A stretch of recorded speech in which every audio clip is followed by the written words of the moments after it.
Dua perwira Kopassus wanita menyamar menjadi wanita malam demi membongkar jaringan narkoba terbesar Asia Tenggara. Dikhianati, diburu negara, dan diseret ke titik paling gelap, mereka bangkit bukan hanya untuk menuntaskan misi, tapi untuk menyalakan kembali harapan bangsa. Ketika kebenaran dibungkam oleh seragam dan kekuasaan, dua Srikandi ini memilih melawan, atau mati berjuang. Langit Jakarta mendung sore itu ketika dua mobil taktis Kopassus berlapis baja meluncur senyap menuju Istana Negara. Di dalamnya, duduk dua wanita berseragam loreng dengan wajah tegas dan mata tajam, Kapten Citra Pranadewi dan Letnan Sari Anggraini, dua perwira terbaik dari pasukan khusus. Mereka belum diberitahu misi apa yang akan mereka emban. Namun, panggilan langsung dari Presiden berarti satu hal, ini bukan misi biasa. Ini adalah sesuatu yang bisa merenggut nyawa, atau menyelamatkan jutaan. Setibanya di ruang rapat rahasia istana, Presiden Ri berdiri bersama Panglima TNI dan Kepala BIN. Tatapan mereka serius, seakan menyimpan beban besar yang harus segera dituntaskan. Negara sedang dalam bahaya besar, kata Presiden, suaranya berat. Ramon Tanuwijaya, bandar narkoba lintas negara. Dia bukan hanya menyusupkan sabu, kokain, dan fentanil ke Indonesia, tapi juga menyuap pejabat tinggi dan melumpuhkan sistem dari dalam. Citra dan Sari menatap layar besar yang menampilkan wajah Ramon, pria setengah baya dengan senyum dingin dan mata seperti ular. Di sekelilingnya, peta jaringan narkoba global yang menjalar dari Kamboja, Myanmar, hingga ke pelabuhan-pelabuhan kecil di pesisir Indonesia. Kita tidak bisa mengandalkan polisi. Terlalu banyak yang sudah dibeli. Kita butuh kalian, masuk, menyamar, dan menghancurkan dia dari dalam, tegas Panglima TNI. Penyamaran kalian akan ekstrim, tambah Kepala BIN. Kalian akan menjadi wanita malam, bekerja di klub-klub elit milik jaringan Ramon, mendekati orang-orang dalam, dan pastikan kalian cukup dekat untuk menanamkan pelacak, menyadap percakapan, dan bila perlu, mengeksekusi target. Kata-kata itu seperti cambuk dingin yang menghantam dada mereka. Tapi tak ada rasa takut. Mereka Kopassus. Mereka sudah dilatih untuk hal-hal di luar nalar manusia biasa. Kapten Citra menggenggam erat jari-jarinya di atas paha, menahan adrenalin yang melonjak. Ia tak pernah menyamar sejauh ini, apalagi harus membaur sebagai wanita penghibur. Letnan Sari, yang lebih tenang, sekilas melirik rekannya dan berkata pelan, kalau negara memanggil, loreng ini akan jadi bayangan di balik dunia malam. Presiden mengangguk, kalian tidak akan tercatat. Jika tertangkap, kami tidak mengenal kalian.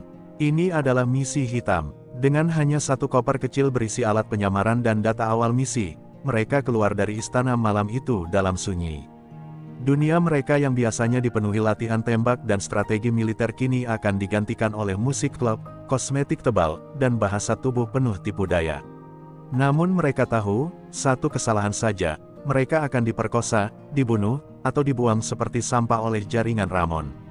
Saat mobil hitam itu meluncur menuju safe house rahasia untuk memulai transformasi, Citra menatap pantulan wajahnya di jendela. Ia nyaris tak mengenali dirinya sendiri, seorang prajurit, kini akan menjadi wanita penghibur demi menuntaskan misi negara. Ini bukan tentang menyamar, gumamnya. Ini tentang bertaruh seluruh kehormatan demi nyawa bangsa. Di balik loreng yang akan mereka tinggalkan sementara, tersimpan keberanian dua Srikandi yang siap masuk ke neraka malam tanpa identitas, tanpa perlindungan, dan tanpa jaminan akan kembali hidup. Di dalam safe house yang tersembunyi di balik toko kosmetik tua di bilangan Jakarta Selatan, dua perwira wanita itu menjalani transformasi paling berat sepanjang karir militer. Mereka, rambut Kapten Citra yang selama ini dikuncir rapi kini dipotong bergaya bob pirang dengan highlight mencolok, sementara Letnan Sari mengenakan wig panjang berwarna merah marun. Tubuh-tubuh yang biasa dibalut loreng kini harus terbiasa dengan gaun malam ketat, sepatu hak tinggi, dan aroma parfum murahan yang menusuk hidung. Mereka dilatih oleh seorang mantan agen rahasia wanita, kodename Maya, yang dulu menyamar di jaringan perdagangan manusia. Maya tanpa ampun mengajari mereka cara berbicara genit, berjalan menggoda, hingga menguasai bahasa tubuh yang mampu membuat pria lengah. Jangan pernah tersenyum karena kalian ingin, senyumlah hanya ketika itu senjata, ucap Maya dingin sambil mendorong Citra untuk menggoda boneka latihan berbentuk manusia. Waktu mereka hanya 7 hari. Tidak ada ruang untuk kesalahan. Citra memuntahkan makan malamnya di hari ketiga saat latihan simulasi pelecehan verbal dari pelanggan. Sari hampir menamparkan aktor pelatih yang pura-pura menjilat tangannya. Namun Maya membentak, kalian bukan tentara di sini. Kalian pelacur. Hidup atau mati ditentukan dari seberapa baik kalian menyembunyikan rasa jijik itu. Kata-kata itu menghantam ego mereka seperti peluru. Di malam ke-6, latihan terakhir dilakukan, menyusup ke klub malam sungguhan di Jakarta dengan identitas baru. Nama asli mereka dihapus dari sistem. Citra kini dikenal sebagai Luna, wanita malam dari Medan, sedangkan Sari menjadi Vanessa, gadis panggilan dari Surabaya. Mereka harus berhasil mendapatkan nomor dan perhatian dari seorang kurir Ramon yang dikenal suka menjajaki barang baru. Saat mereka berjalan memasuki klub itu, lampu disko, musik EDM yang memekakkan telinga, dan aroma alkohol menusuk menyambut mereka. Semua indera militer mereka berteriak siaga, namun wajah mereka tenang dan tersenyum manis. Di balik eyeliner tebal dan lipstik merah, dua mata perwira Kopassus mengamati sekeliling seperti sniper di tengah medan perang. Kurir bernama Rico muncul. Bertubuh kekar, penuh tato, dengan wajah bengis. Ia langsung memperhatikan Vanessa, yang pura-pura gugup menuang minuman. Sari bermain peran dengan sempurna, tersenyum manja sambil menjatuhkan tangan Rico secara tak sengaja. Rico tertawa puas, menggoda, tak tahu bahwa ia baru saja disentuh oleh sensor mikro yang menanam alat pelacak di bajunya. Citra dari sudut bar mengirim sinyal ke safe house, target dipancing. Pelacak tertanam, tapi di saat yang sama, pria misterius di pojok ruangan, dengan wajah asing dan mata curiga, tampak memperhatikan mereka dengan penuh kecurigaan. Dunia malam menyambut mereka, tapi kegelapan sejati baru saja dimulai. Malam itu, dua Srikandi resmi melepas loreng mereka, bukan karena menyerah, tapi karena strategi. Mereka tahu satu hal, semakin dalam mereka menyelam ke lumpur ini, semakin besar kemungkinan mereka tak akan bisa naik ke permukaan kembali sebagai orang yang sama. Lampu kelap-kelip klub malam, Eclipse, menari liar di dinding kaca, memantulkan siluet tubuh-tubuh yang menari tanpa sadar bahwa kematian sedang mengintip dari balik keramaian. Citra, atau Luna, bersandar di tiang bar, memantau pergerakan kurir bernama Rico dari kejauhan. Sementara itu, Sari alias Vanessa, digiring pria itu ke lounge VIP. Semuanya terlihat seperti malam biasa di dunia para pemuja kenikmatan sesaat. Tapi bagi mereka berdua, setiap detik adalah taruhan hidup dan mati. Di ruang VIP yang penuh asap rokok, Sari mulai menggali informasi dari Rico. Dengan suara genit dan sesekali sentuhan menggoda, ia menanyakan asal barang, nama-nama orang penting di balik jaringan itu, dan jalur distribusi. Rico, yang mulai terbuai oleh kecantikan Vanessa dan kadar alkohol dalam tubuhnya, mulai berbicara lebih dari yang seharusnya. Namun sebelum Sari bisa menekan lebih jauh, pintu lounge terbuka keras. Seorang pria berbadan tinggi dengan sorot mata tajam masuk. "Siapa dia?" tanyanya sambil menunjuk Sari. Citra yang berada di bar melihat peristiwa itu dari kejauhan. Melalui mikrofon mini di telinganya, ia mendengar suara pria asing itu, "Aku belum pernah lihat dia. Kalian tahu peraturan, tak ada wajah baru tanpa izin saya." Rico mencoba menenangkan, namun pria itu tak berhenti menatap Sari. Citra merogoh clutch-nya, siap dengan jarum bius tersembunyi jika situasi berubah genting. "Tenang bang, aku baru seminggu di Jakarta. Baru lulus dari Medan." Suara Sari terdengar tenang, tapi tangannya mulai gemetar di balik meja. Tegang, mencekam, 5 detik yang terasa seperti 5 menit. Namun akhirnya pria itu tertawa pelan, lalu meraih botol vodka dan menenggaknya langsung.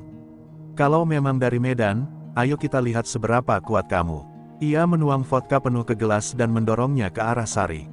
Tak ada pilihan, Sari menenggak abis, lalu batuk pelan, berusaha tidak menunjukkan trauma lambungnya yang sudah lama tak menyentuh alkohol.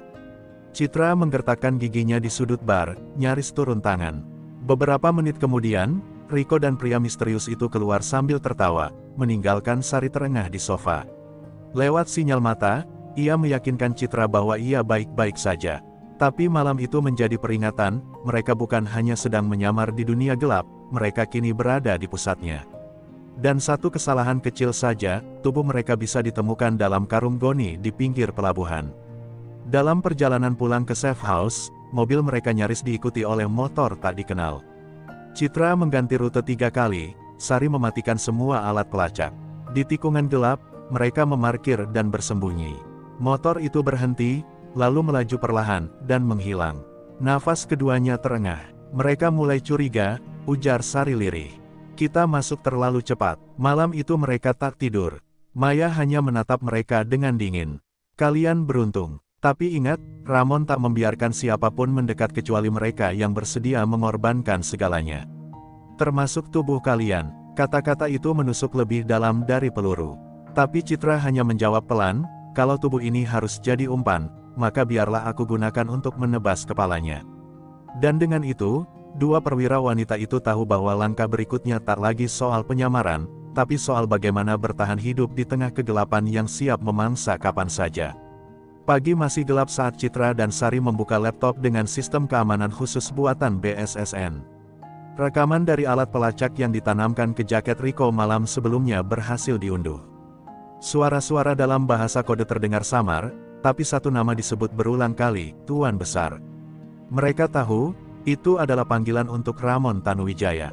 Namun yang membuat keduanya tercekat bukan sekadar nama itu, melainkan rute rahasia penyelundupan yang disebutkan, jalur laut dari Myanmar ke pesisir Banten, via kapal ikan berbendera netral. Dalam rekaman itu, terdengar percakapan tentang pengiriman besar, yang akan tiba dalam 4 hari ke depan. Jumlahnya mengejutkan, lebih dari 300 kg met kristal yang dibungkus dalam kemasan makanan bayi. Barang haram itu akan didistribusikan lewat gudang logistik palsu di pinggiran Tangerang. Sari mencatat koordinatnya dengan tangan gemetar. Jumlah itu cukup untuk meracuni jutaan pemuda Indonesia. Mata Citra menatap layar tajam, rahangnya mengeras. Kita tidak boleh terlambat. Ini bukan cuma misi penyamaran. Ini penyelamatan. Namun sebelum mereka sempat mengirim laporan ke markas, jaringan komunikasi mereka terganggu. Alat jamer terdeteksi aktif di sekitar safe house. Seseorang sedang mencoba menelusuri sinyal mereka. Mereka bergegas keluar melalui lorong darurat bawah tanah yang telah disiapkan sebelumnya. Belum sampai 5 menit, terdengar ledakan kecil dari atas. Safe house mereka diledakkan, bukti nyata bahwa identitas mereka tak lagi sepenuhnya aman. Mereka berlindung di sebuah rumah bordil kelas bawah yang penuh aroma amis dan rintihan malam. Di tempat itulah mereka memulai tahap kedua, menyusup ke dalam jaringan distribusi logistik yang mengatur jalur darat narkoba. Lewat kenalan Rico yang mereka dekati secara perlahan, Citra berhasil diterima bekerja sebagai asisten admin di gudang yang menjadi titik transit barang. Sari menyamar sebagai petugas delivery freelance. Di sanalah mereka mulai mencium bau pengkhianatan yang lebih dalam. Dari logistik palsu itu, mereka mengetahui bahwa ada tokoh penting dalam BNN yang terlibat. Nama Komjen Dimas Sudrajat, wakil kepala BNN, tertera dalam daftar penerima jaminan keamanan dari jaringan Ramon. Dunia mereka runtuh seketika. Seorang jenderal polisi, yang sering muncul di TV mengutuk narkoba, ternyata justru menjadi penjaga gerbang jaringan. Tidak ada yang bisa kita percaya sekarang, ujar Citra dengan suara getir. Kita hanya punya satu sama lain. Dengan penuh risiko, mereka menyusup ke kantor pusat BNN menyamar sebagai cleaning service malam hari. Di ruang kerja Komjen Dimas, mereka menemukan flash disk berisi rekaman pertemuan rahasia antara Dimas dan seorang pria asing yang dikenal sebagai si penyu, koordinator pengiriman laut dari Golden Triangle. Namun alarm gedung tiba-tiba berbunyi. Mereka telah terdeteksi. Mereka berlari melalui lorong sempit, menembus lorong evakuasi, dan menghilang dalam gelap malam ibu kota yang penuh tipu daya. Mereka tahu satu hal kini, Ramon tidak berdiri sendiri. Dia dilindungi oleh kekuatan yang bahkan bisa menutup mulut media dan melumpuhkan hukum. Tapi meski dunia ini kotor, dua Srikandi ini sudah terlalu jauh untuk mundur. Citra menatap Sari dan berkata lirih, jika kita jatuh, setidaknya kita jatuh melawan. Dan malam itu, mereka bertekad, walau hanya berdua melawan kerajaan narkoba dan pengkhianat berseragam, mereka akan terus menggali lebih dalam, hingga menemukan dan memenggal kepala sang naga. Malam itu, di sebuah kamar losmen tua yang pengap, Citra duduk bersila di lantai, menggenggam pistol Glock 19 yang selama ini mereka simpan sebagai senjata terakhir. Sementara Sari dengan jari gemetar mencoba membongkar isi flash disk yang mereka curi dari ruang Komjen Dimas. Isinya mengguncang mereka, rekaman transaksi suap, jalur pengiriman, bahkan daftar nama aparat yang telah dibeli. Semua bukti kejahatan Ramon dan sekutunya ada di tangan mereka sekarang, dan itu membuat nyawa mereka seperti lilin di ujung angin. Namun sebelum mereka bisa mengunggah dokumen ke server rahasia BIN, notifikasi dari sistem enkripsi berbunyi, perangkat Anda telah dilacak. Lokasi diketahui. Sari menoleh cepat ke Citra, kita harus pergi sekarang. Belum sempat mereka berkemas, suara sepeda motor berhenti di luar losmen. Lalu, asteris brak. Asteris, pintu kamar diterjang dari luar. Peluru menghantam dinding, membuat mereka terjatuh dan merayap ke kolong ranjang.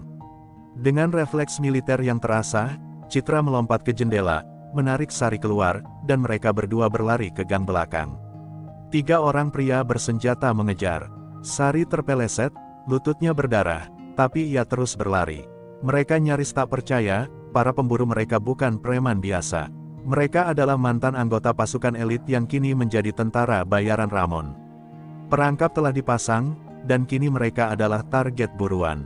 Berjam-jam kemudian, mereka bersembunyi di dalam kontainer kosong di pelabuhan Tanjung Priok. Nafas terengah, tubuh memar, dan semangat hampir hancur. Tapi malam itu, justru ketika ketakutan mengintai paling dalam, Citra membuka mulut, kalau mereka ingin kita mati karena kebenaran, maka kita pastikan, sebelum kita mati, kebenaran itu mengguncang seluruh negeri. Sementara itu, di layar kaca nasional, Komjen Dimas menggelar konferensi pers dadakan. Dengan wajah tenang, ia menyatakan bahwa ada 2 wanita buronan berbahaya, yang menyusup ke instansi pemerintahan dan menyebarkan hoaks tentang jaringan narkoba. Foto-foto Citra dan Sari disebarkan ke publik dengan status DPO nasional seketika, semua akses mereka tertutup.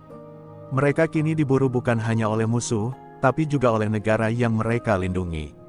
Sari hampir menyerah. Air matanya tumpah dalam gelap. Kita tidak bisa bertahan lebih lama, semua orang percaya kita pengkhianat. Tapi Citra, dengan suara rendah dan mata menyala, menggenggam tangan sahabat sekaligus rekan seperjuangannya itu, kita bukan pengkhianat. Kita hanya terlalu dekat dengan kebenaran yang mereka sembunyikan. Ia menyalakan perangkat darurat yang hanya terhubung ke 1 orang, Panglima Kopassus. Panglima tak menjawab langsung, hanya ada pesan singkat yang masuk, tahan. Lokasi penyergapan di laut sudah disiapkan. Serahkan data saat aman. Hidup kalian terlalu berharga untuk gugur di kegelapan. Harapan kecil muncul. Dalam waktu 2 hari, akan ada pengiriman besar dari laut. Mereka harus bertahan dan ikut dalam penyergapan itu, atau semuanya akan musnah.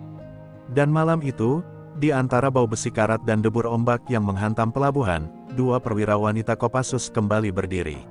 Luka-luka di tubuh mereka tak sebanding dengan luka di dalam hati, karena negara yang mereka lindungi kini justru menjadi penjara. Tapi misi belum selesai, dan darah belum pantas ditumpahkan sebelum kepala Ramon dipijakkan ke tanah.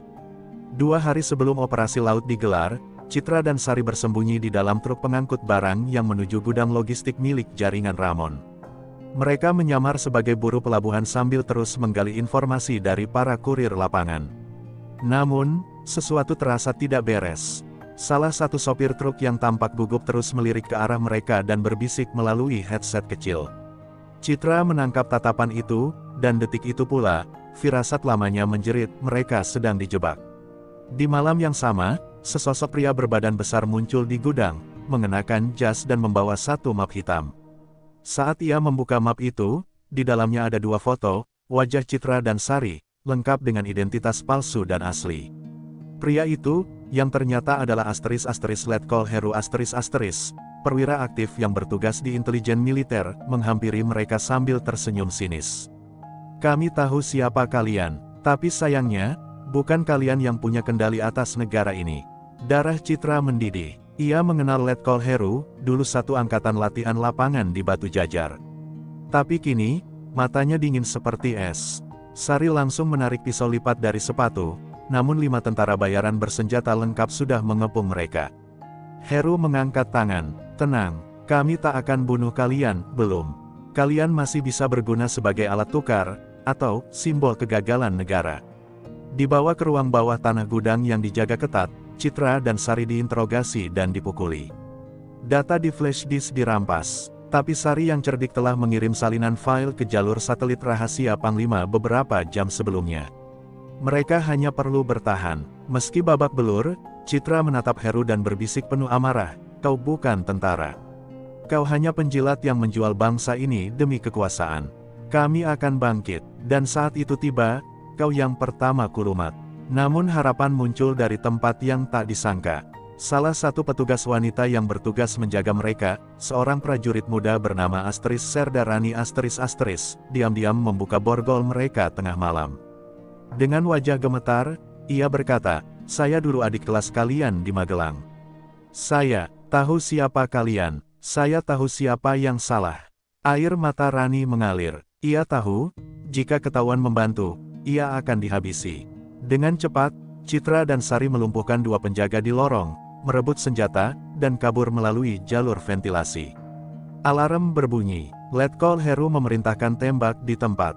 Peluru berdesing di sekitar mereka, tapi dua perwira Kopassus itu tak henti berlari di antara rak-rak dan tumpukan kontainer.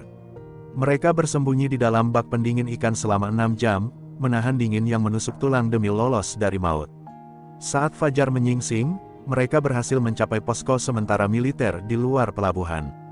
Disambut dengan tatapan kaget, Citra langsung menyerahkan kode identifikasi ke pasukan Sandi. Tak lama kemudian, sebuah helikopter taktis mendarat, membawa perintah langsung dari Panglima, operasi laut dimajukan malam ini. Kalian akan memimpin jalur infiltrasi. Dan malam itu, dari dua tubuh yang penuh luka, berdiri kembali dua bayangan loreng yang tak pernah benar-benar padam. Mereka tak lagi menyamar, mereka kembali sebagai prajurit sejati. Pengkhianatan di dalam negeri mereka justru menjadi api yang membakar semangat untuk menuntaskan misi, bukan hanya demi negara, tapi demi keadilan yang diinjak-injak oleh orang-orang yang bersumpah menjaganya. Langit malam di perairan Banten tampak kelam tanpa bintang. Gelombang laut menghantam lambung kapal cepat milik TNI yang melaju senyap di bawah kendali tim gabungan Kopassus dan Marinir. Di atas kapal itu, berdiri dua sosok wanita dengan wajah penuh luka namun sorot mata tak tergoyahkan, Kapten Citra dan Letnan Sari. Ini bukan lagi penyamaran, ini adalah penebusan. Setelah dikhianati, diburu, dan hampir tewas, kini mereka memimpin penyergapan terbesar terhadap jaringan narkoba laut Ramon Tanuwijaya. Berdasarkan data yang berhasil mereka kirimkan ke Panglima, malam ini akan tiba kapal kargo berbendera Panama yang membawa ratusan kilogram sabu dan heroin, tersamarkan dalam kontainer berlabel makanan laut. Di dek pengawasan, Citra menatap radar dengan jantung berdetak cepat. Target mendekat, jarak 1 mil, lapor prajurit komunikasi. Sari yang bersiaga di belakang peluncur senjata bahu menatap Citra dan berujar, "Kita tak boleh gagal. Ini satu-satunya cara membersihkan darah para pengkhianat itu." Dalam hitungan menit, kapal target muncul, kapal besar tanpa lampu, melaju perlahan ke arah dermaga gelap yang dijaga orang-orang bersenjata. Tim Citra terbagi dua, satu menyusup melalui bawah air dengan alat selam senyap, sementara yang lain bersiap menyerbu dari sisi lambung kapal. Di geladak, para penyelundup tampak santai, tak menyadari kematian tengah mengintai. Tapi tiba-tiba, ledakan kecil mengguncang di depan. Satu prajurit infiltrasi tertembak, kontak senjata pecah. Citra meneriakkan perintah sambil melompat ke atas geladak, menembakkan pistolnya dengan presisi mematikan. Sari berguling masuk ke kabin kontrol, menembak satu persatu operator yang mencoba mengaktifkan sinyal darurat. Percikan darah, suara peluru, dan jeritan malam menjadi simfoni neraka.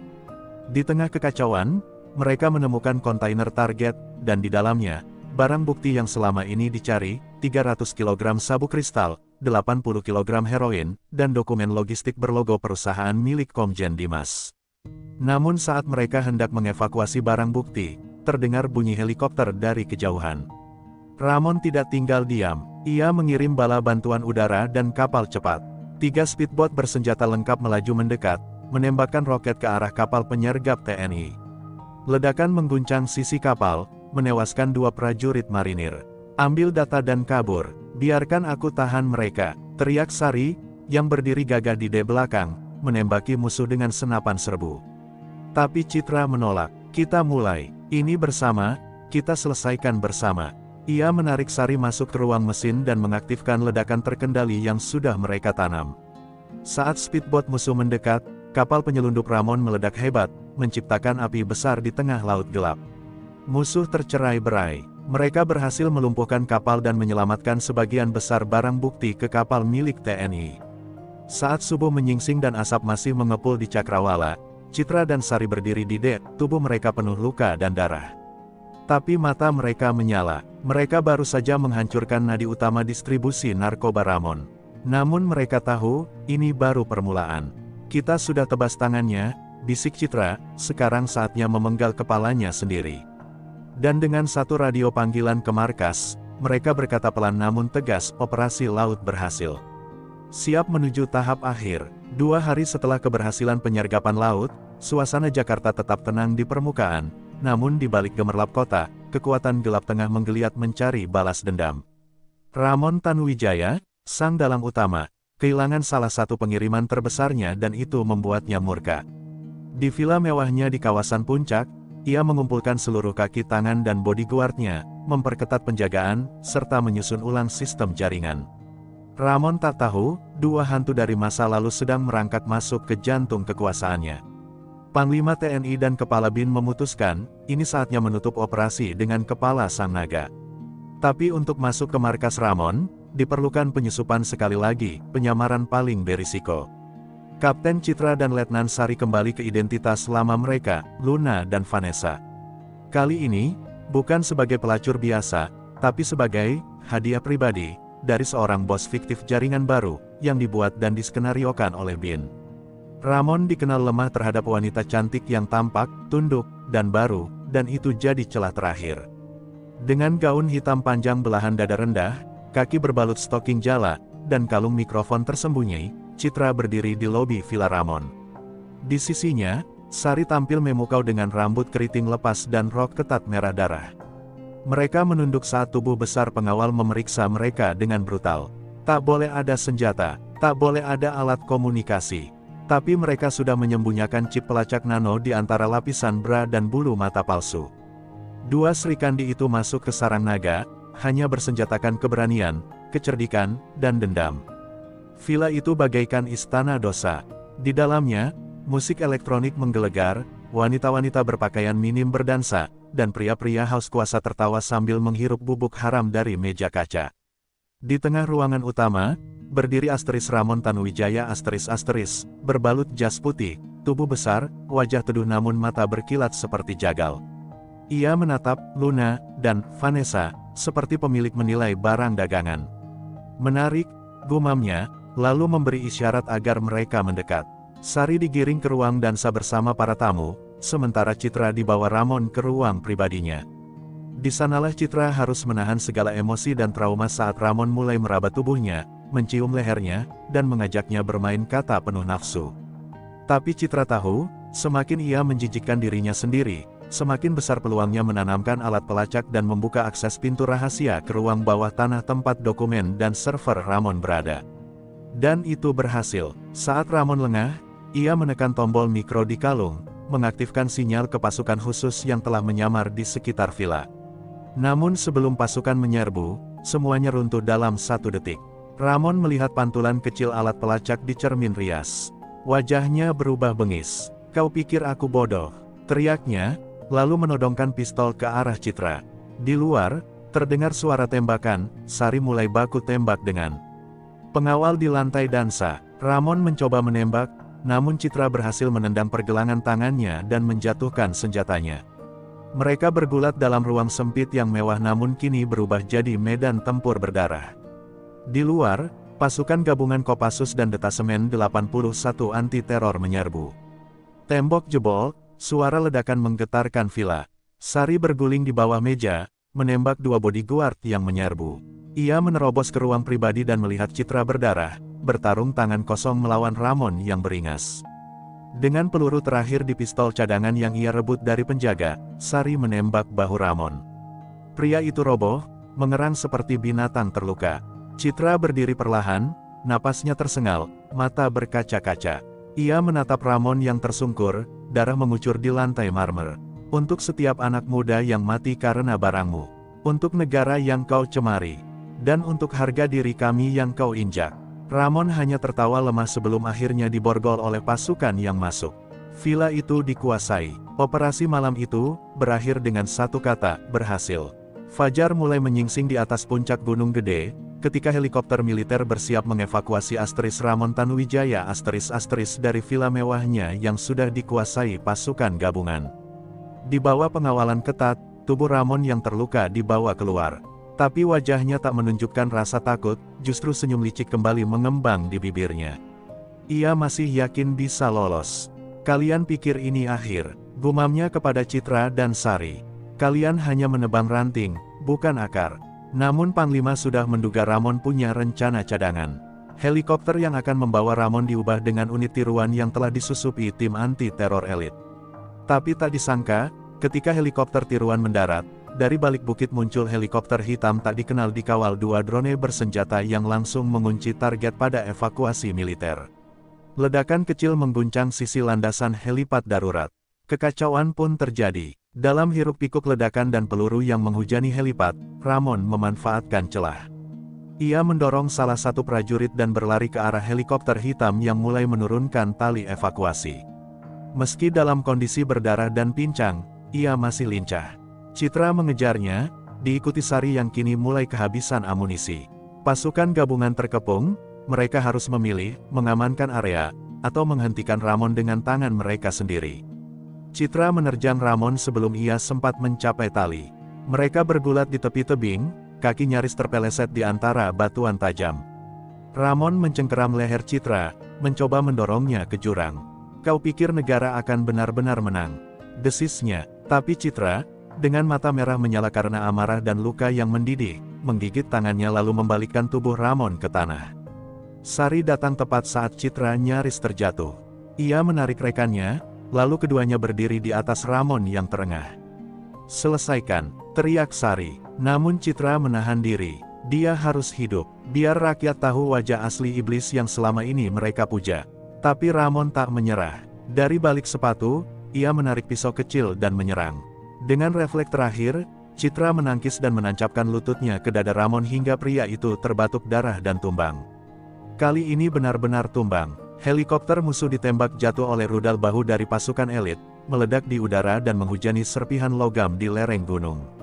Dalam kepulan asap, Citra dan Sari menyeret tubuh Ramon yang sekarat ke area aman. Mata Ramon terbuka lebar, menatap langit pagi. "Negara tidak pernah bersih," katanya sebelum akhirnya pingsan tak sadarkan diri. Namun jantungnya masih berdetak, cukup untuk diadili. Saat mentari terbit perlahan dari balik kabut puncak, 2 perwira wanita itu berdiri di atas tanah yang bersimbah darah dan kehormatan. Tubuh mereka penuh luka, tapi wajah mereka mengangkat harapan baru bagi bangsa. Panglima datang, memberi hormat dengan wajah haru. "Kalian tidak hanya menjalankan misi. Kalian menyelamatkan negeri ini dari cengkeraman setan." Dan di puncak itu, sebelum mereka turun kembali ke dunia yang penuh tipu daya, Citra dan Sari saling menggenggam tangan.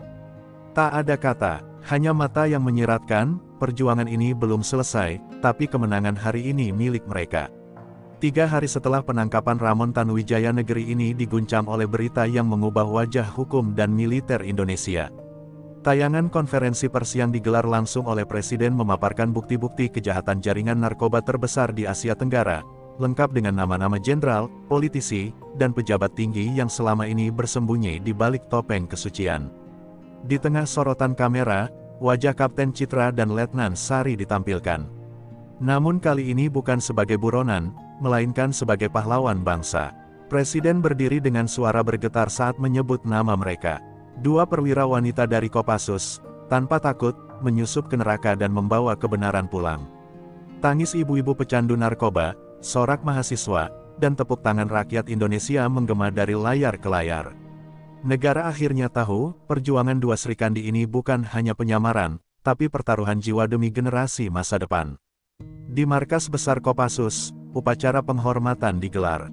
Citra dan Sari, masih dengan perban di tangan dan luka di tubuh, berdiri tegap di hadapan barisan prajurit yang memberi hormat dengan mata berkaca-kaca. Sang Panglima datang langsung, menyematkan bintang jasa tertinggi kepada mereka berdua. "Kalian bukan hanya prajurit, kalian cahaya di tengah kabut pengkhianatan," ucapnya lirih, sebelum memeluk mereka dengan erat. Namun kemenangan itu tak datang tanpa luka batin. Rani, prajurit muda yang diam-diam membantu pelarian mereka dari gudang penyekapan, gugur ditembak oleh Letkol Heru yang kini juga telah ditangkap dan diadili. Di pemakaman militer, Sari berdiri di samping makam Rani, menaruh topi lorengnya dan berjanji, "Namamu akan hidup di setiap langkah kami, Dik." Sidang Ramon pun digelar terbuka.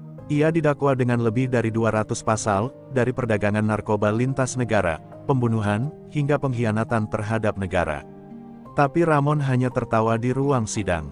Selama uang masih berbicara, akan selalu ada aku-aku yang lain, katanya. Namun tawa itu tak menggetarkan publik, karena kini rakyat telah bangkit, dan dua wajah wanita loreng itu telah menanamkan api baru dalam jiwa bangsa. Citra dan Sari kembali ke markas Kopassus. Namun kali ini, tak lagi menyamar, tak lagi bersembunyi.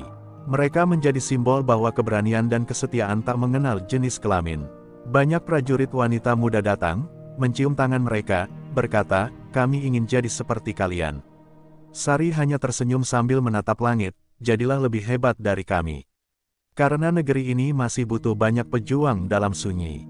Di akhir pekan, di sebuah rumah sederhana di kaki Gunung Salak, Citra dan Sari duduk di beranda, menikmati secangkir teh. Tak ada suara peluru, tak ada pelacakan, hanya angin yang berhembus tenang. "Akhirnya, kita bisa bernapas," kata Sari pelan. Citra menatap jauh, "Tapi jika panggilan itu datang lagi, kau tahu kita akan kembali, kan?" Sari mengangguk, dan keduanya tertawa lirih, seolah tahu bahwa kedamaian mereka hanyalah jeda sementara. Dan begitulah, kisah dua Srikandi loreng yang menyusup ke dunia gelap, menyingkap kebusukan dalam selimut kekuasaan, dan membawa terang ke dalam bangsa yang nyaris putus harapan. Mereka tak mencari pujian, mereka hanya ingin satu hal, Indonesia tetap utuh, dari tangan siapapun yang mencoba merobeknya.